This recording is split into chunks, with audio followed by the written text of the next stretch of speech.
Sobat Blogger, udara di alam seperti ini memang sangat menyegarkan. Dan perjalanan kali ini, saya akan mengajak Sobat Blogger untuk menelusuri keindahan alam yang ada di sekitar sini, sekaligus melihat potensi ekonomi yang ada. Nah, sahabat blogger, kali ini saya akan mengajak kamu semua untuk melihat lebih dekat lagi tentang produk-produk apa saja yang dibuat dari bahan eceng gondok. Penasaran kan? Tetap ikuti saya di Blogger Putih Abu-Abu, 1000 kreasi menggapai impian.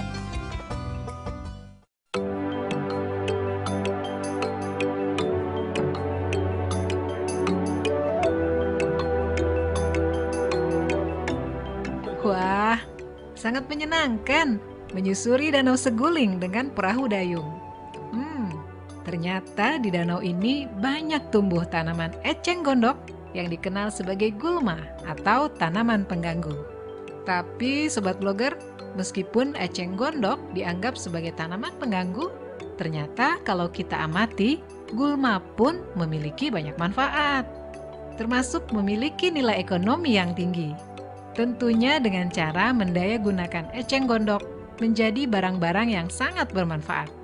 Untuk mendaya gunakan eceng gondok menjadi barang kerajinan, tentunya membutuhkan tenaga kerja loh Sobat Blogger.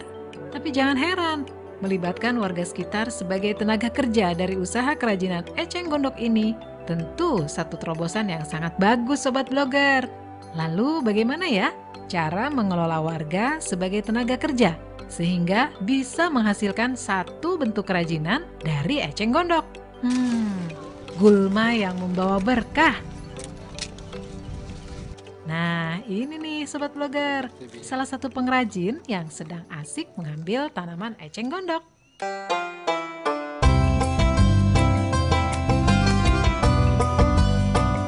Selamat siang Bapak, perkenalkan saya Devi dari Blogger Putih Abu-Abu. Bapak ini sedang apa ya? Ini lagi ngambil eceng gondok, Bu. Oh, eceng gondok. Buat apa sih? Ini bisa dibikin kerajinan. Kerajinan apa tuh? Kayak semacam tas gitu. Oh, bikin tas bisa Iya, ya Pak bisa, ya? bisa. Kok ini daun-daunnya dipotongin Pak? Iya, dipotongin karena kan yang kita butuhkan yang ini.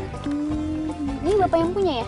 Iya, jadi ini kita memberdayakan masyarakat di sini. Kebetulan ini eceng gondok tuh banyak sekali di Iya, sini. Pak, banyak Di sekali Waduk ya. Saguling, ya. Jadi kita manfaatkan. Iya Pak ya. Bapak, apa sih inspirasi Bapak sehingga membuka usaha ini?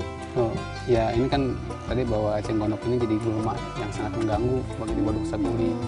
Ini gulma eceng gondok ini luasnya 7 hektar, Bu, di Waduk Saguling ini. Ini kalau misalnya kita dibiarkan begitu saja, ini dikhawatirkan mengganggu ke turbin PLTA Waduk Saguling.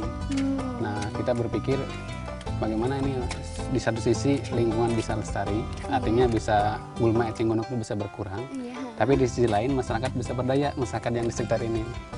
Nah, akhirnya kita coba merintis untuk mengembangkan usaha kerajinan eceng gondok, jadi berbagai macam tas gitu. Wah, Sobat Blogger, ternyata sangat mudah untuk memulai usaha eceng gondok ini.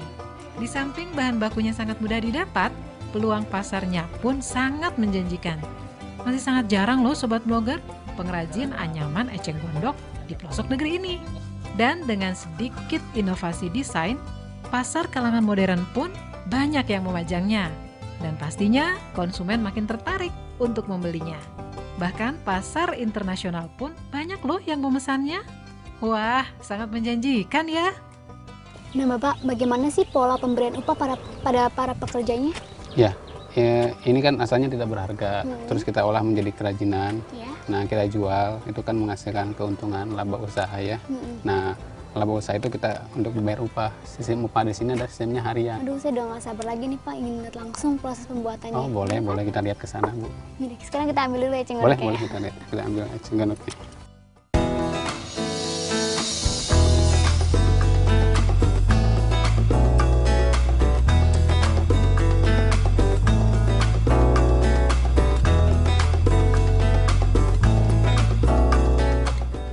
Nah, Sobat Blogger, bicara soal upah tenaga kerja, ternyata upah merupakan komponen atau faktor yang paling mendasar dari produktivitas tenaga kerja yang kita punya.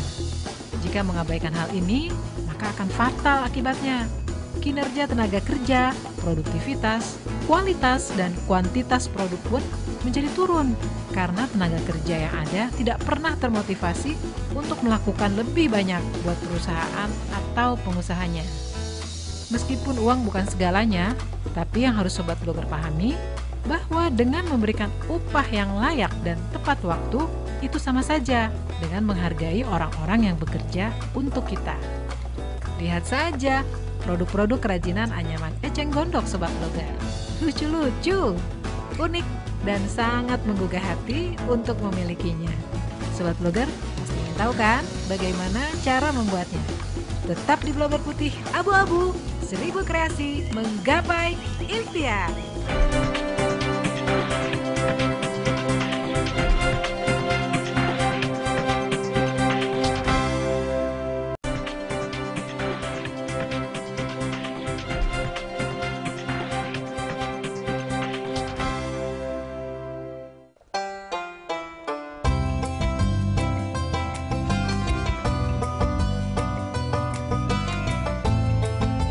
Nah, sekarang kita akan melihat bagaimana cara membuat kerajinan anyaman eceng gondok ini. Ada tahapan yang harus kita lewati, menyiapkan alat-alat dan bahan bakunya. Bahan bakunya sudah pasti eceng gondok yang sudah kering. Sedangkan untuk peralatannya, yaitu papan, kayu, gergaji, martil, paku, bahan kain, alat penjepit, gunting, pernis, kuas, dan lem untuk perekat. Untuk bahan baku, eceng gondok bisa didapatkan dari danau yang banyak tumbuh liar. Caranya cukup dengan memotong batang eceng gondok dari bagian bawah batang, kemudian buang daunnya, hingga seperti ini. Sedangkan eceng gondok yang baik untuk dibuat anyaman biasanya memiliki tinggi minimal 30 cm, serta berukuran besar dan agak tua.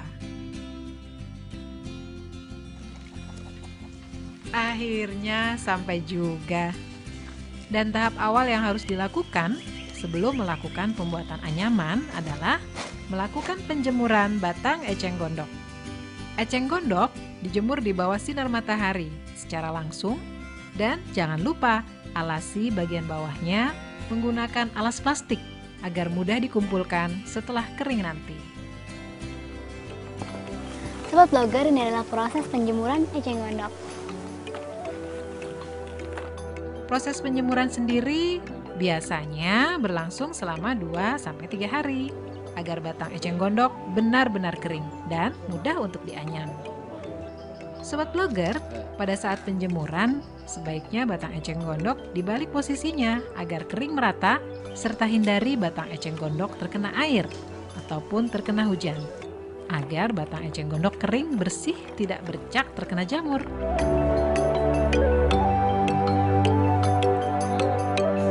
Nah, ini nih Sobat Blogger, batang eceng gondok yang telah kering. Kita kumpulkan dan proses penganyaman pun siap untuk dilakukan.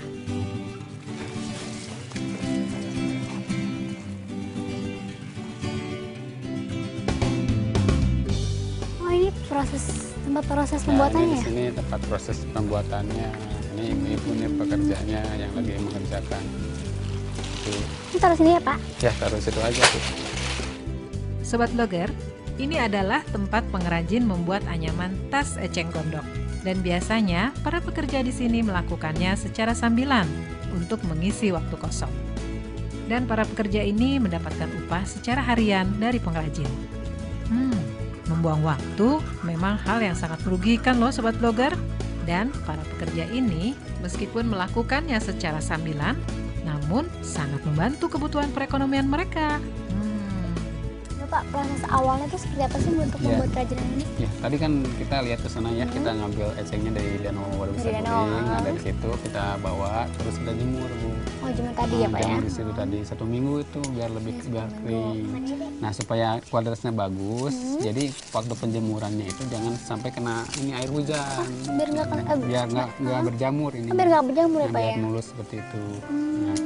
Nah, udah kering, udah 1 minggu baru nanti dibawa ke proses selanjutnya sini.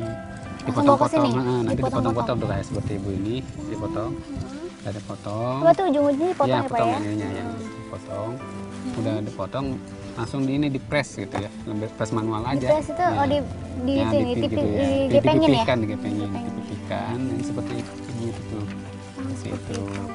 Udah dipipihkan, itu bisa dibikin langsung kerajinan atau dibikin ini seperti ini, Bu. Oh, ini Tambang, tambang. ditambang. Ini dari potongan itu udah dipipih, dipotong dibagi dua nih, sebelah dua seperti ini ya. Oh, Nah, nanti bikin tambang seperti bikin ini. tambang seperti itu ya, Pak ya. Nah, setelah tambang, nanti kita tergantung mau bikin apa, mau bikin kayak meja seperti ini. Oh, di sini juga dari Nah, itu, iya, cuma dari dok. ini, dari tambang seperti ini, tinggal bikin.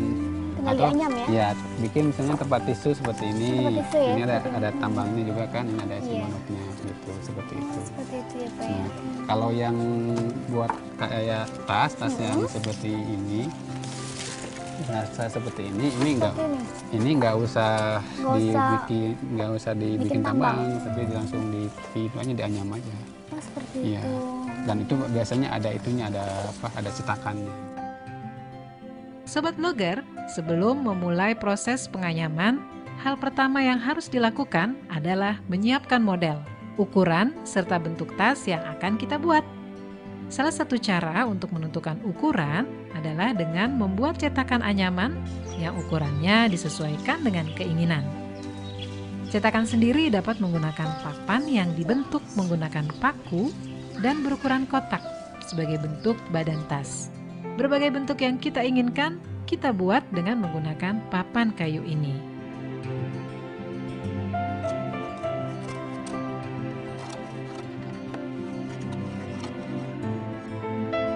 Setelah cetakan terbentuk, proses menganyam pun siap dimulai. Sebelum dianyam, batang-batang eceng gondok yang sudah kering dan terkumpul dipipihkan terlebih dahulu menggunakan alat penjepit yang terbuat dari bambu. Sedangkan bagian ujungnya digunting agar terlihat rapi. Nah, batang-batang inilah yang siap untuk dianyam. Proses menganyamnya sendiri sangat mudah loh, Sobat Blogger. Cukup buat anyaman dasar berdasarkan bentuk cetakan dengan pola anyaman disesuaikan dengan selera. Perlahan namun pasti, anyaman pun hampir menutupi semua bagian cetakan kayu. Hingga berbentuk seperti ini nih, Sobat Blogger. Pada proses penganyaman, untuk memperkuat daya rekat anyaman, sebaiknya gunakan lem agar anyaman bertambah kuat dan tidak mudah bergeser. Sobat Blogger, setelah semua anyaman menutupi semua bagian cetakan, kemudian dilepas dari cetakan kayu. Terlihat seperti berbentuk tas bukan, Sobat Blogger? Dan setelah lengkap berbentuk tas, agar warna alaminya lebih menarik, maka dilakukan proses pengecatan menggunakan cat sejenis pernis yang transparan. Lalu dijemur selama kurang lebih 15 menit. Nah, ini nih Sobat Blogger, tas-tas yang sudah jadi. Sangat bagus bukan? Dan untuk mempercantik lagi, biasanya dipasang beberapa aksesoris menggunakan kain yang berwarna cantik. Sobat Blogger, ada beberapa pilihan model yang dapat dibuat pada anyaman tas eceng gondok. Untuk pasar internasional, biasanya dibuat tanpa menggunakan banyak aksesori tambahan, dan semua bahan alami menggunakan eceng gondok. Namun, ada juga pasar lokal yang banyak memesan tas eceng gondok dengan beberapa aksesoris tambahan, seperti kain yang berwarna terang ini.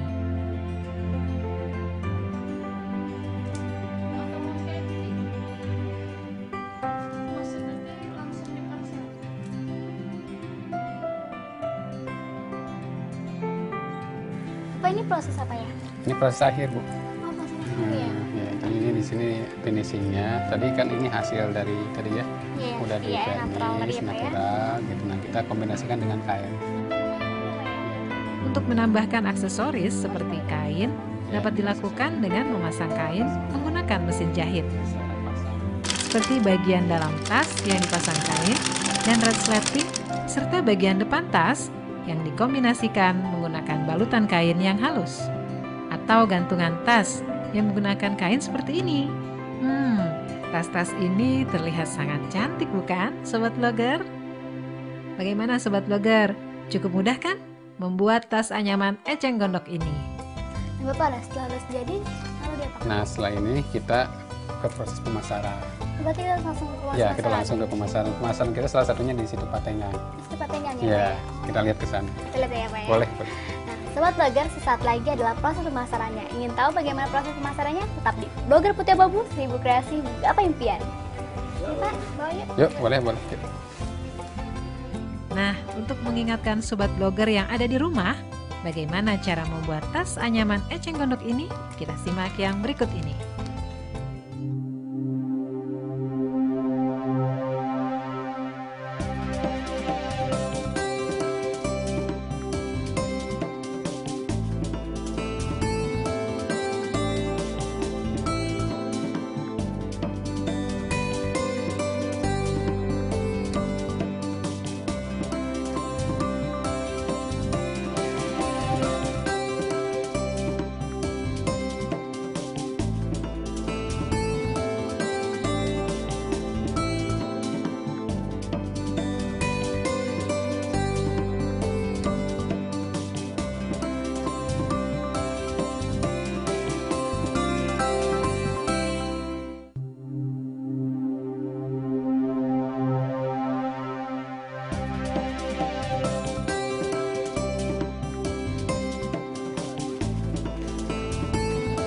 Sobat Blogger, tahukah kamu?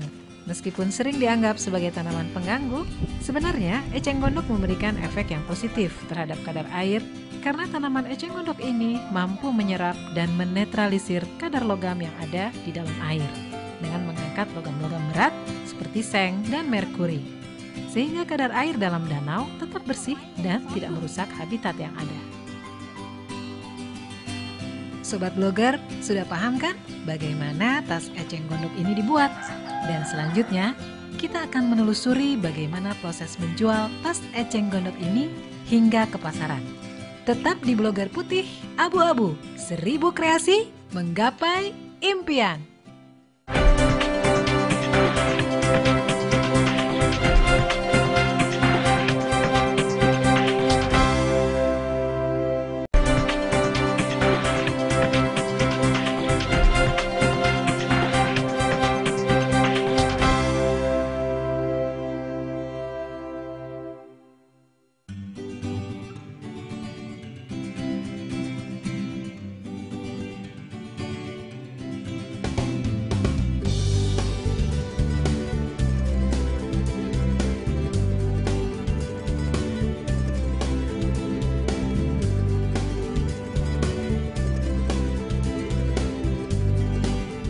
Sobat Blogger, sudah dijelaskan tadi bahwa pemberian upah yang adil dan kompetitifnya akan berakibat pada peningkatan pemasaran produk.